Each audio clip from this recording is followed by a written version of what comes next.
दैमारियाबो बिथांमोनखौ सागोन होखांनानै जे माने एनआइएनि केसआवहाय जोबनानै दोनफैनायखौ आङो जोबोद दुखु मोनदों आरो एथ' खस्थिजोंसो जे माने एनडिएफबिनि केडार माने लिडारफोर जेल जानानै दं बिथांमोनखौ बै सागान होनायनि लोगो लोगो माने केसखौ उथायनानै बख'नांगौमोन बिथां माने माबायाबो दैमारियाबो बिथांमोनखौ सागोन होखांनानै जे माने एनआइएनि केसआवहाय जोबनानै दोनफैनायखौ आङो जोबोद दुखु मोनदों आरो माने दानि सिएम जोंनि बर' माने माबाया बिटिआरनि माने गाहाय बिथाङा मानो बेखौ बेबायदि खालामखो बे केसआथ' आरो माने सबथ' एनआइए केसआव दंब्लाबो माने खालि माने हाजिराल' होयो दा बख'नो होननाय जिनिसखौथ' जों दिनैसिमबो नुनो मोनाखै गिबियावनो आङो बे इउटुबार बिथांमोनखौ गोसो खुसियै माने बजबनानै लाबाय लोगोसे आंनि बे निखावरि न'खराव फैनानै नोंथांमोनाथ' खबर लाफैदों बिनि थाखाय आं हाजार रोजा रोजा साबायखर थाबाय लोगो लोगो आं बुंनो सानो आंनि फिसाला बे हारिनि बर' हारिनि थाखाय जेरखम खामानि मावबोदों बे रखम खामानि मावबोनायाव बियो जेरावबो खाथिनानै दिनै सिलिगुरियाव हमजाहैदों सिलिगुरिनिफ्राय एनआइएआ हमनानै लायनानै एनआइएनि केसआव दिनैसिम आजि 10 बोसोर जाबाय दिनै आंबो बोरायबाय आं 80 बोसोर बैसो जाबाय बे बैसो जानाय रिटायार जानायाबो आङो बेसेबांबा 15 बोसोर 16 बोसोर जाबाय थेवब्लाबो आङो फिसाखौ नायनो लुगैबाबो थांनो हाला देहाबो सोलिला आङो माने 1910 सनावनो आङो माइल स्ट्रक जानानै गोग्लैनो सानदोंमोन खुनुरुखुम थाबायनो हायो जानो हायो बेखिनिल' थेवबो आं बेखौनो बुंनो लुगैयो बिथांमोनहा एथ'बां माबा सारेन्डार जालायबाय माने सागोन होलायबाय माने रन्जन माने बिथां माने माबायाबो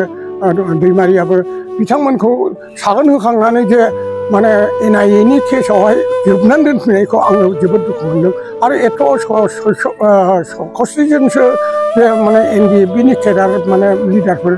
जेल जानानै दं बिथांमोनखौ बै सागान होनायनि लोगो लोगो माने केसखौ उथायनानै बख'नांगौमोन दिनै प्रमद बर' बिथाङा गाव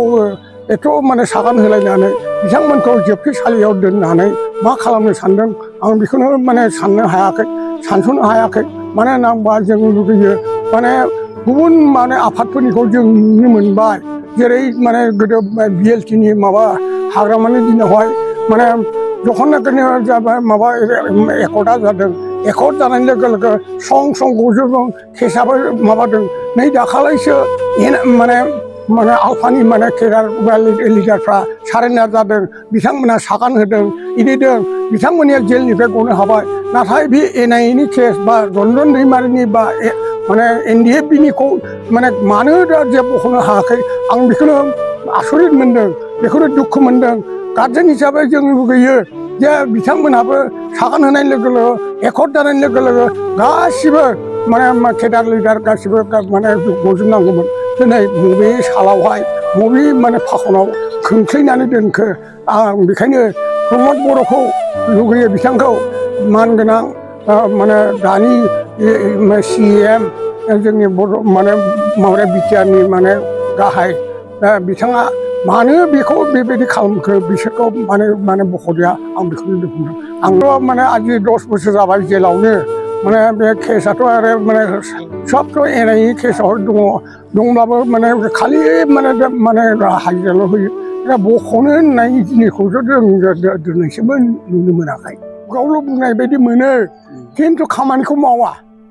आं लुगैयो खामानि मावनाय खिन्थु खुगाजों गगोन जों लायगोन जों उमुगाव थांगोन बेबायदि प्रल'बन होनायखौल' नुनो मोनो बिटिआरनि बे प्रमद बर'मोनहा आंहाथ'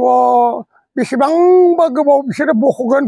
होनबाय थाबाय नै गाबोन उमुगाव थांगोन समफोर उमुगाव थांगोन माने हिमन्त बिश्व शर्माजों रायज्लायनो खाबाय खिन्थु रायज्लायदोंना रायज्लायाखै जोंथ' गरन्थ' गैया मानो होनना एफा गोबाव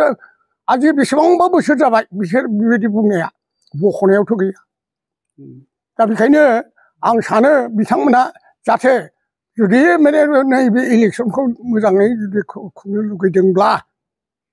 माने जोंनि बे केडार लिडार बे जेल जानायफोरखौ हगारथों आरो बिनिफ्राय माने लिडारफोर रन्जन दैमारिमोनखौ हगारनो नाजाथों अब्ला जों बिथांमोनजों दं जुदि बेबायदि नङाब्ला खिन्थु जोङो दोरोदबाय दस्रा हान्जायाव थांगोन बर' साहित्य सभानि बिथोनाव 1982 सनावनो आङो माने बे प्रमद बोराइनि प्रमद चन्द्र ब्रह्मनि माने हिन्दी बर' इंलिश हिन्दी डिक्सनारिखौ कम्पाइल खालामनो माइसुराव सेन्ट्रेल इन्स्टिटिउट अफ इन्डियान लेंगुवेजनि माइसुराव थांदोंमोन 3 मास जोङो बेवहाय थाहैदों थानानै बे 6 शिड्युला जुदि बे डिक्सनारिया जायामोनब्ला कम्पाइल जायामोनब्ला बा बेखौ जों सोदांहैयामोनब्ला बे माबाया बर' माहारिनि बे 6 शिड्युल 8 शिड्युला जायामोन 6 शिड्युलाव थिसननो थाखायनो बर' साहित्य सभाखौ बिथोन होदोंमोन बे बिथोन होनायाव जों साब्रैया लागातार 3 मास थाहैनांदों बिथांमोनहा जाबाय सुरत नार्जारी मेघनाथ मुसाहारि आंनो ओमफ्राय दलेश्वर बर' बिथां आरो बेनिफ्राय रामचरण ब्रह्म बिथां सानैया आदा दलेश्वर बर'जों आदा रामचरणजों थैनानै थांबाय बेयावबो जोङो अनेक खस्थ' खालामनाय बेखौ जेब्लानाखि 92आव माने प्रिन्ट आउट खालामनो हादों बे दिननिफ्रायसो जोंनि बर' रावा 6 शिड्युल बा 8 शिड्युलाव फैनो मोनदों दा जायाखैमोन बिनिफ्राय बे राव माबानायनि अनगायैबो आङो गोदोनिफ्रायनो बै जे माने जोंहा बड'लेण्डनि माने आन्दलन जादों बे आन्दलनावहाय 3 man expert committee Ram Bilas Paswan accord बेवहाय आङो 3 मास गाहाम एखेबारे माने देबरगावआव थानानै बा ओंखाम संनायनि बा बाजार खालामनायनि बिबान मोननानै लागातार माने बे दा NIA आव खाजानाय अमल आवगाया होमब्ला माने क्लास 5आवल' फरायोमोन बे फरायनाय समावनो आङो माबादोंमोन एखेबारे बेवहाय खाथिनांहैदोंमोन हा जोंनिया बाबा आंखौ दोनलांनो नागारै बबावथो थांखोब्रा होननानै सोंलायग्रामोन बे गथ'आ दिनै बे दुखुनांथाव बाथ्रा आङो कन्ट्रिबिउसन होनाया बेल' नङा गासिबो गोदो माबायावहाय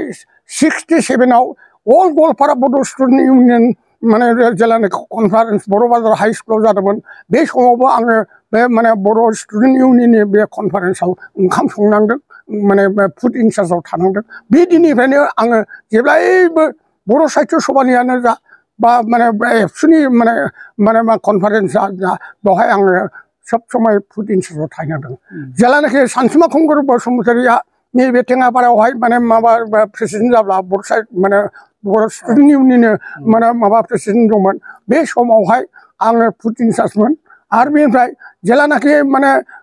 आदा माने कमल कुमार ब्रह्मआ बर' साहित्य सभानि प्रेसिडेन्ट जायो होमब्ला गार्लसआवहाय माने एखेबारे ओंखाम जाहोनांगौ गिलु बालु अखा हानाय एखेबारे अखा दैजों जों ओंखाम संनानै जाहोनांदों